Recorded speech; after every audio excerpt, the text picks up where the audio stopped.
దేశం కాని దేశం వెళ్ళినప్పుడు ఆ దేశపు రూల్స్ ఖచ్చితంగా పాటించాలి. లా ఆఫ్ ల్యాండ్ అంటారు. అంటే ఆ దేశపు చట్టాలని గౌరవించి తీరాలి. మన దేశంలోకి మళ్ళీ మన ఇష్టారాజ్యంగా నడుస్తామంటే మన దగ్గర విచ్చలవిడి స్వేచ్ఛ, విపరీతమైన స్వేచ్ఛ ఉంది.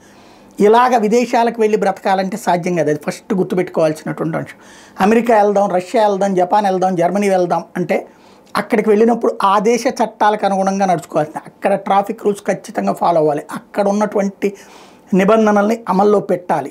ఎవడు పట్టించుకోడు కదా అని చెప్పేసి ఒకరోజు చేసినప్పుడు ఎవడు పట్టించుకోలేదని రెండో రోజు పట్టించుకోలేదు, 3 ఇట్లా చేసుకుంటూ పోతే టైం వచ్చినప్పుడు కొడితే దిమ్మ తిరిగి మైండ్ బ్లాంక్ అవుతుంది.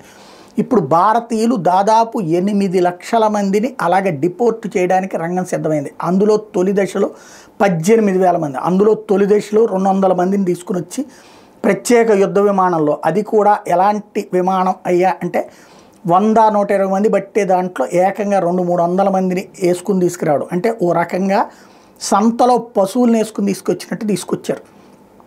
టోటల్గా 17,000 మందిని 18,000 మందిని అట్లాగా తిప్పి పంపబోతున్నారు. ఇది కాకుండా 2,500 మందిని అక్కడ జైళ్లల్లో పెట్టారు నిబంధనలకు విరుద్ధంగా వ్యవహరిస్తున్నందుకు కాను. క్రమంగా అంటే అడిగేవాడెవడు లేడు అనుకుంటూ అతిగా నిబంధనలు మీరినటువంటి వాళ్ళు ఇప్పుడు అయితే ఇంటికి వస్తున్నారు, లేదా జైలు పాలవుతున్నారు. వెంటనే వీళ్ళు తిట్టిపోస్తారు, అటు ట్రంప్ని తిడతారు, లేకపోతే మోడీని తిడతారు. ఈ తిట్లు శాపనార్థాలతో ఒరిగేదేమీ లేదు. బట్ చేసినటువంటిది ఇప్పటికైనా ఇప్పుడు అక్కడ విదేశాల్లో ఉంటున్నటువంటి వాళ్ళు ఎవడో మనకు అండగా ఉంటాడు, ఏ సంఘమోడో చెప్పాడు అనేటటువంటి ఉద్దేశంతో అక్కడ రూల్స్ని అతిక్రమించాలి అనుకుంటే తప్పు, ఇరుక్కుపోతారు అన్నది గుర్తుపెట్టుకోవాల్సిన అంశం.